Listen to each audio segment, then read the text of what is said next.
Bonsoir Yves Verrier. Bonsoir. Merci d'être avec nous. On va parler de ce grand débat. Vous êtes le secrétaire général de Force ouvrière, le nouveau secrétaire général, on vous découvre. On vous sent extrêmement prudent sur ce grand débat national. On a l'impression qu'au fond, Force ouvrière pratique la politique de la chaise vide. Pourquoi vous n'en organisez pas? Pourquoi vous ne saisissez pas cette initiative démocratique? D'abord, la politique n'est pas une politique de la chaise vide. Ce grand débat est une décision du gouvernement. Il se veut, après les mesures d'urgence qui avaient été annoncées au mois de décembre, une réponse à ce qu'on dit être la crise des Gilets jaunes. Vous y participerez? Il s'adresse aux citoyens et à charge pour les citoyens de voir comment ils s'en saisissent, qu'ils veulent y dire ou non. Mais pour ce qui me concerne, j'ai dit, le grand débat, pour moi, il est syndical. Vous savez, le débat, pratiquement chaque semaine. Hier, j'étais avec une trentaine de délégués des syndicats de l'entreprise. Mais il Hermès, est ouvert aux syndicats, ce grand débat. La semaine dernière, il y a le citoyen et le dialogue social, les syndicats, avec les employeurs de l'autre côté. Ces deux mondes doivent rester distincts, séparés. Mais parce que nous ne traitons pas des mêmes choses. Je n'ai pas, moi, le pouvoir d'achat, les salaires, la fiscalité. Mais la question du pouvoir d'achat... Ce sont des sujets qui vous préoccupent, tout comme les Français. Mais qui va négocier citoyens. les salaires? Le salaire, c'est l'employeur face aux salariés. Et je n'ai pas entendu de revendications sur les salaires. J'ai entendu des questions posées sur le pouvoir d'achat, sur le reste à vivre, en quelque sorte, parce que le coût de l'essence, ça a démarré là-dessus. Nous avons une revendication très précise d'ailleurs, mais elle s'adresse aux entreprises, aux branches. C'est la généralisation de la prime de transport. Mais vous n'irez pas, en fait. Laurent Berger, lui, il a une autre démarche. Laurent Berger, le patron de la CFDT, il veut se saisir de ce débat pour, au fond, initier ce qu'il appelle un Grenelle du pouvoir de vivre. C'est-à-dire qu'au fond, il dit il faut faire avec nous, et notamment pour décider avec les citoyens, les associations, mais aussi les syndicats, du débouché politique, de la restitution, de la réponse politique. Vous en serez ou vous êtes à côté? Faire avec nous, c'est faire avec ceux qui sont nos interlocuteurs. Nos interlocuteurs, c'est dans les entreprises, dans la branche, les salariés ont comme interlocuteurs les employeurs. Et c'est à eux et vers eux, parce que les employeurs, on ne les entend pas beaucoup. Ils se font d'ailleurs très discrets. On a, par exemple, sur la question du SMIC et de la prime d'activité, expliqué que cela ne nous convenait pas parce que, certes, les gens qui sont au SMIC vont pouvoir percevoir une prime d'activité qui va venir compenser le fait que le SMIC est insuffisant. Mais le SMIC en lui-même n'augmente pas. Mais le SMIC en lui-même n'augmente pas assez. Et c'est vers les entreprises qu'il faut se tourner. Et donc, aujourd'hui, nous sommes mobilisés, notamment dans la fonction publique. La semaine prochaine, nous allons organiser une semaine d'action. On va d'ailleurs être un peu plus original en termes de mode d'action, puisqu'on organise une marche qui va aller de service public, de point de service public en point de service public, de bureau de poste, de centre des impôts, de mairie, pour défendre les fonctionnaires. Pour défendre les fonctionnaires. Mais alors, le pouvoir d'achat. Et dans les entreprises, on négocie les salaires. Dans les branches, on négocie les salaires et on signe en ce moment des accords, par exemple, qui augmentent les salaires de 2 de 5%. Le 5 février, parce que c'est la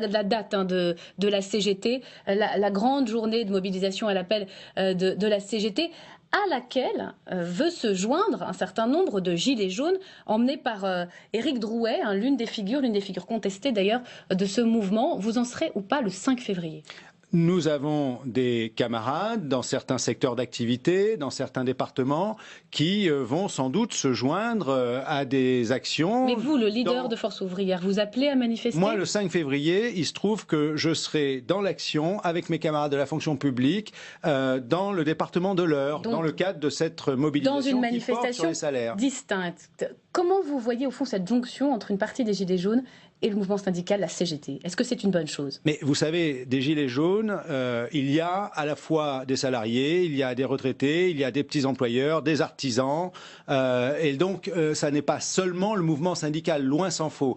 Des camarades FO, des militants FO ont... Parce qu'ils ont le sentiment qu'on n'écoute pas assez les syndicats. Le dialogue social n'est pas suffisamment pris en compte depuis de trop nombreuses années. Je l'ai rappelé maintes et maintes fois, le 9 octobre, c'est-à-dire un mois avant que ne se déclenche le mouvement des Gilets jaunes, plus de 160 000 manifestants dans toute la France à l'appel de syndicats, dont Force ouvrière. Ça portait sur les salaires, ça portait sur les services publics. Nous n'avons pas été écoutés. Donc c'est vrai que des camarades FO, des militants, des adhérents iront, mais vous, se sont joints au rond-point parce qu'ils ont pensé que peut-être... En tant que numéro 1 de Force ouvrière, vous n'appelez pas vos adhérents, les salariés, à y aller. C'est bien clair. Nous avons dit que nous soutenions nos adhérents, nos militants, qui décident de se mobiliser le 5 septembre parce qu'il y a une journée syndicale. C'est vrai que la CGT en a pris l'initiative et là où on pense qu'il est nécessaire d'y aller, on ira et on les soutient. L'autre grand sujet, c'est la négociation en cours sur l'assurance chômage.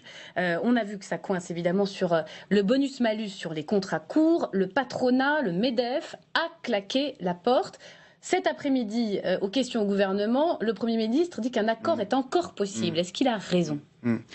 Je ne sais pas si le Premier ministre a raison. Moi, j'espère qu'il est encore possible de négocier et, si on négocie, d'aboutir à un accord.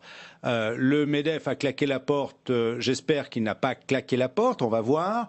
Ce que je dis depuis le début, cette négociation, elle est difficile parce qu'elle est corsetée par un cadrage imposé par le gouvernement qui veut que nous fassions encore plus d'économies. 3,9 milliards d'euros d'économies sur l'assurance chômage. Est-ce que c'est réalisable ou est-ce que c'est peine perdue, il ne les aura jamais ? Ça n'est pas réalisable si on doit réduire les droits des salariés demandeurs d'emploi. Et FO a dit très clairement que nous ne pourrions pas aller sur un accord dont l'objectif est de réduire les droits des salariés au chômage. Je le redis, ce ne sont pas les salariés demandeurs d'emploi qui sont responsables du chômage, c'est le chômage au niveau où il est depuis de trop nombreuses années qui effectivement rend difficile l'équilibre financier de l'assurance chômage. Alors, et en même temps, sur les contrats courts, l'abus de CDD, pardonnez-moi, c'est Emmanuel Macron qui, dans un grand débat, c'était à Bourg-de-Péage, a dit on va soutenir le malus sur les CDD.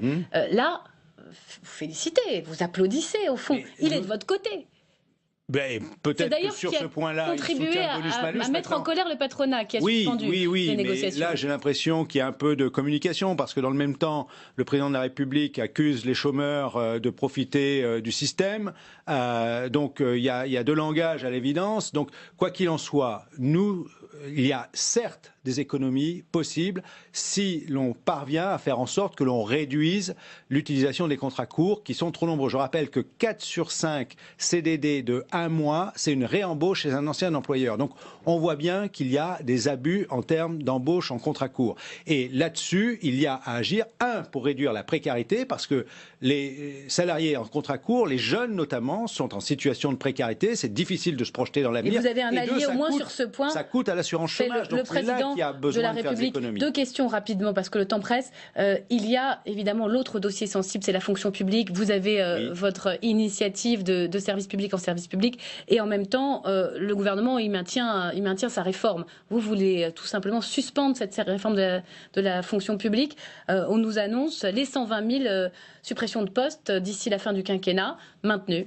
Puisqu'on parle de débat, depuis 2007, nous avions dit qu'il faut arrêter avec les réformes qui se succèdent depuis presque 30 ans, qui sont réforme de la fonction publique, révision générale des politiques publiques, modernisation de l'action publique, CAP 22 aujourd'hui, dont le seul objectif c'est de réduire sur la fonction publique, il est ouvert avec l'exécutif pour comprendre au fond quel rôle vous voulez jouer. Il est ouvert ou fermé ? Eh bien, si on a décidé d'une action la semaine prochaine, les fonctionnaires FO ont décidé d'une action nationale la semaine prochaine, il y aura un rassemblement à Paris le 7 février. L'objectif est d'ouvrir un véritable dialogue avec le gouvernement pour remettre à plat les choses. Et nous disons qu'il faut renverser la façon de faire. Il faut commencer par se dire de quoi a-t-on besoin en matière de services publics aujourd'hui, dans la société d'aujourd'hui, comment on le finance. Et deuxièmement, il faut quand même répondre à la question des salaires parce que pour le moment, les fonctionnaires sont vraiment les oubliés complets. Pas de hausse du point d'indice, pas de prime exceptionnelle. Bon, dernière petite question rapidement pour conclure. Vous avez vu peut-être qu'à Commercy, dans la Meuse, s'est tenue une assemblée générale des Gilets jaunes avec des Gilets jaunes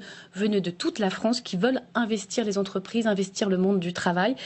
Ça serait de sacrés concurrents pour vous, les syndicats, des représentants Gilets jaunes dans les entreprises? Nous n'avons pas... Non, je n'y crois absolument pas. Vous savez, le syndicalisme, ça fait longtemps. On dit souvent que les Gilets jaunes ont obtenu beaucoup plus que les syndicats. On oublie simplement que les syndicats, ils ont créer la sécurité sociale, l'assurance chômage, les retraites complémentaires, les congés payés, la réduction du temps de travail, les augmentations de salaire. On signe des accords. Il a fallu beaucoup d'années pour y parvenir, vous et en ce l'accorderez. moment, on signe des accords de salaire qui augmentent plus les salaires que ce qu'on a obtenu sur le SMIC. On entend votre passion syndicale. Vous restez avec nous, Yves Verrier. Je suis sûre que ça va vous intéresser.